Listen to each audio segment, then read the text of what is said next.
I have to confess something to you guys. When I first started my YouTube channel over a year ago and started pumping out reviews as quickly as possible, I always had this feeling that nobody would care about what I would have to say and that my reviews would get maybe tens of viewers per month, if I was lucky. But in the spring of 2012, I made a video about Nickelodeon games that I had played growing up.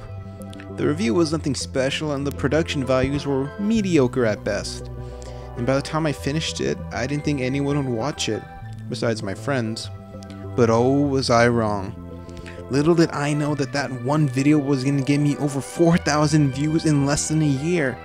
The highest numbers I had ever gotten in my career as a reviewer. Even to this date, I am still surprised by all the views I'm getting because of it. But in all seriousness, I am not at all satisfied with my review. And you gotta understand, I was still a rookie at the time, and I still had a lot of learning to do. But since I've gotten just a little bit more experience, I figure it's time to give these games a proper review. So, because I don't want to ever have to play it again, or save it for last, let's start off with Jimmy Neutron, Boy Genius. Now, the first time I played this game, I made it pretty clear that it was bad. But after playing it the second time, I can safely say that it isn't just bad. It's horrendously bad. But don't take my word for it. See for yourself.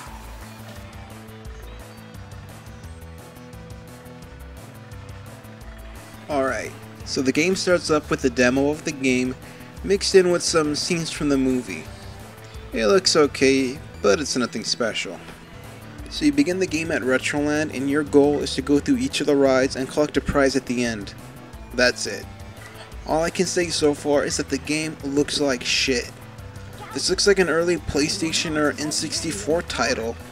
If this was the beginning of the 3D age, it would be acceptable. But this game came out in 2002, the same year that Super Mario Sunshine, Wind Waker, and Resident Evil were all released for the GameCube. So there's no reason why it should look this bad. I already mentioned that the game's camera was pretty bad. But let me tell you, I was being too nice. Now, I gotta be honest. This camera is hands down the worst camera system that I have ever experienced in all my years of gaming. This camera is a broken down mess. For starters, you have no control over the camera whatsoever. And if that wasn't bad enough, the camera always manages to position itself in the worst possible angle it can. Sometimes it'll be straight above your head or too far away from you. But I think the biggest issue is when the camera is focused a little too tightly on you and not your surroundings. I may sound like I'm complaining a little too much about this, but a big part of the game is exploring each area in order to advance. It's kinda hard to explore each area when you can't see what's around you until it's right up in your face. So anyway, you roam around Retroland going to each individual ride and collecting a prize at the end. Well, most of the rides are different, but not very unique at all. On top of a terrible camera, you have some pretty stiff jumping controls to get used to. I don't know what it is, but there seems to be a half-second delay when it comes to either jumping or attacking. But we'll talk about attacking later. Most of the platforming in this game just feels downright broken. But what else do you expect when you've got a perfect marriage of delayed controls and the worst camera system in video game history? The next level is Jimmy's Lab, and this is where all the game's flaws come full circle. The main objective for this stage is to collect all the parts for Jimmy's rocket so you can move on to the next level. Along the way, you have a few weapons to help you out. You've got the shrink ray, some kind of gun that inflates enemies until they blow up, and a bat. Now you'd expect that when you pick up a weapon, it'd be added to your inventory, or you'd hold on to it to get to the next level. But no! When you pick up a weapon, it goes away in only a matter of seconds. I'm not joking. Who would be stupid enough to program a game with weapons that you can barely use? That makes it almost pointless to even have a weapon in this game. The only enemies you get to attack are these Yokians scattered around your backyard and inside your house, and some radioactive ants in your lab. You can attack them with whatever weapon you've got, but when it decides to magically disappear, you're left with nothing but this wimpy little kick. The ideal strategy is to kick, step back, and kick again. Rinse and repeat until they're dead. So anyway, you're going around looking for the rocket parts, but be careful. If you don't stop and wait for the camera to catch up with the screen, then you're dead. I'm sorry I keep bringing it up, but how the hell did they mess up the camera so much in this game? So, I had to go through these underground tunnels to find a missing part. Just like before, be careful where you stand and where you jump because you won't be able to see where you're going until you're right next to it. There's giant ants and corrosive sewer water everywhere. If you jump at the wrong time, you'll get hit by the dripping sewage waste and have to start jumping on platforms all over again. I don't know why, but you always have to find yourself jumping at everything twice just to land perfectly. It doesn't matter if you're close enough to touch it, you've got to be perfect. So, with some patience and a bit of luck, I made it to the end and found a motor for the rocket. The next part of the game is wandering around Jimmy's backyard and his house to find the remaining parts. I found one of the pieces in Jimmy's room, after killing a Yokian to get it of course, but the last part was almost impossible to locate. I searched everywhere until I found out that it was on top of his clubhouse. Well, I can't really blame myself for not noticing it the first time. I mean, look at how small that thing is compared to the first piece that you find. I don't need it to be the size of a house, but maybe if it was a little bigger, it'd be easier to find. Oh, there's also an optional 2D horizontal shoot 'em up stage. It's nothing special. All you do is move and shoot. So, after you find all the remaining rocket parts, you make it to the Yokian planet and you're told that all the kids have gone missing and you have to go find them in order to beat the level. By this time, you should already begin to realize what makes the game so goddamn boring. Every level is the exact same concept over and over again. All you're doing is going around each area and finding things in order to move on to the next stage. And just in case you're wondering, yes, every level beyond this one is the exact same thing. There is no strategy or skill involved at all. I actually got much farther in this game when I was about 10 years old.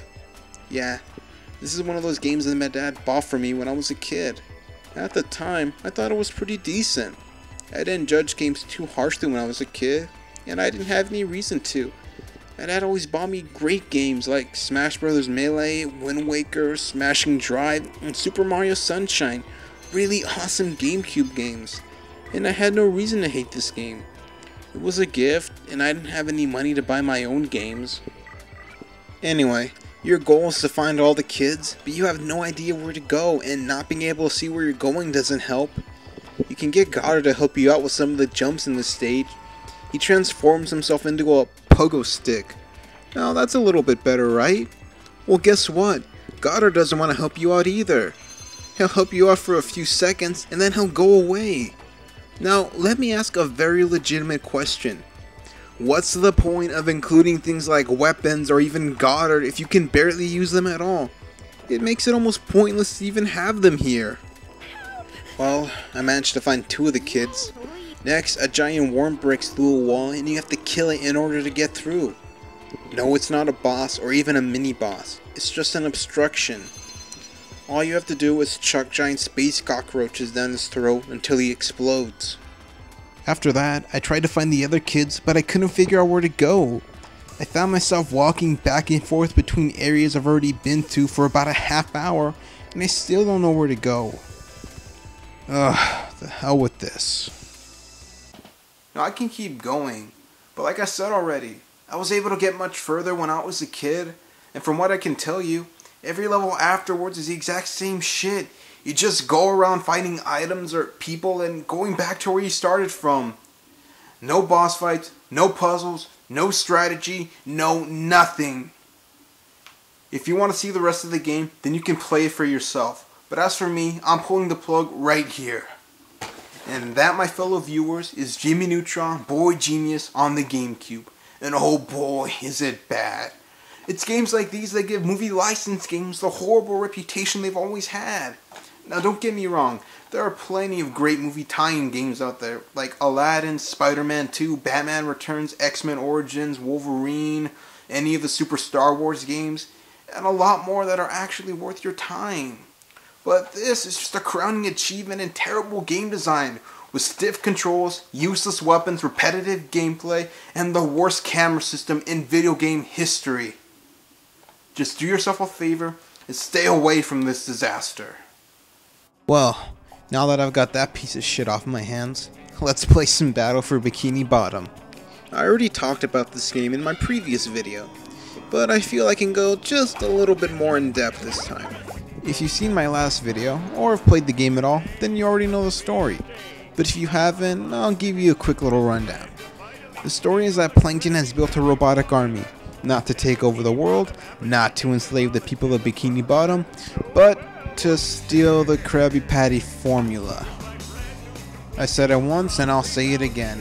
This robot scheme will put even Dr. Wily to shame. Anyway, Plankton finishes his robotic army, but like the self-proclaimed genius he is, he put a do not obey switch on his own machine. Okay, why the hell would you put that there to begin with? Anyway, Plankton gets thrown out of his own lab by his own creations, and thus his robots are set free to destroy Bikini Bottom. Afterwards, SpongeBob wakes up to find his house as well as Bikini Bottom in utter chaos. Shortly after, Plankton tricks SpongeBob into collecting enough golden spatulas so that he may get back into his lab and gain control of his robotic army once more. So that's really all there is to the story. You go around Bikini Bottom completing various challenges and doing a few mini quests so that you can collect enough golden spatulas to move on to newer areas and come one step closer to revealing Plankton's evil plan. Now you have a choice of playing as SpongeBob, Patrick, or Sandy, each with their own strengths and weaknesses. SpongeBob has the most attacks out of the three main characters, and all of his attacks are bubble based. His main attack is whacking things with his bubble wand, but his other attacks include an uppercut that launches him in the air, a bowling move that can take out a ton of ground enemies, and a cruise missile that can destroy anything you come across. Now that's awesome. Now let me talk a little bit more about Patrick. I already mentioned that he's not really the ideal character to play as because he's not as well equipped as SpongeBob, but he does have a few advantages over SpongeBob and Sandy. For example, he can knock out robots with his ground pound move, but not only that, he can also pick them up and throw them at other robots. Patrick's ability to pick up and throw items or enemies is very crucial for some levels. But there is a difficulty curve as Patrick can't jump while he's holding anything, and that can be a real problem later on in the game. Once again, I still stand by the fact that Sandy is the best character to play as. Sandy can use her lasso as a helicopter and use it to hover in the air for a short period of time, which helps to get across large distances. But what's great about her lasso is that she can also use it to take out any kind of robot by tying them up and destroying them instantly. She can handle most enemy types, with the exception of a few that fly around and make it hard to attack. Now as you progress through the game, you're going to come across a ton of robotic enemies. So, let's go through the enemy rundown just one more time. You have these little robots who run around, and they're pretty easy to dispose of. Next up are these robots with hammers who want nothing more than to crush you. Then these robots who fly around and throw missiles at you. These guys are probably the most annoying enemies in the whole game. I'd say you need either SpongeBob's cruise missile or Sandy's lasso to deal with these guys. Next are these glove robots that spin around. Then there's these robots that fire tartar sauce at you, a Mexican robot with his robotic canines, some triplet robots that tower above each other and have to be dealt with one by one, and last but not least, there's the robot that's protected by an oil bubble and blows toxic bubbles at you. As far as difficulty goes, this game isn't really all that hard. You only get 6 hit points in the entire game. Your health is represented by how many pairs of underwear your character has. Yes, you heard me. Underwear. As far as boss battles go, there are only 3 bosses and 3 mini-bosses you'll have to face in the game. The boss battles just have you facing off against a roboticized version of one of your main characters. I would give tips for the bosses, but come on! They're easy enough to where anyone can figure out how to beat them. Now throughout the game, you're going to need to find golden spatulas, shiny objects, and Patrick's socks. Golden spatulas are used to access new areas in the game. Shiny objects are used to purchase golden spatulas from Mr. Krabs, and for accessing new areas within the area that you're already in. Now once in a while, you might come across a pair of socks. If you find 10 of them and bring them to Patrick, he'll give you a golden spatula in return. In terms of graphics, this is a very good looking game, and you can tell that the game designers had fun piecing together each stage with familiar elements from the show. Like this one, and this one. Now out of all the stages in the game, I want to say that my two favorite stages are the Flying Dutchman's Graveyard and Sand Mountain. Mostly because me and my friends used to have fun racing down the mountain slopes when we were kids. I want to say that the sliding levels are probably the best part of the game. In my opinion, that is. When you're at Sand Mountain, you can only play as SpongeBob or Sandy. I recommend using Sandy because she actually uses a board. I don't know why, but seeing SpongeBob boarding on his tongue just really disturbs me. Another thing I loved about this game was the soundtrack. Each area in the game has a unique sound to it and it perfectly fits the environment. Now this isn't the greatest soundtrack in the history of gaming, but there are a few good tracks on here that are worth listening to and deeply deserve your attention. Now you might be wondering, just what do I have wrong with this game?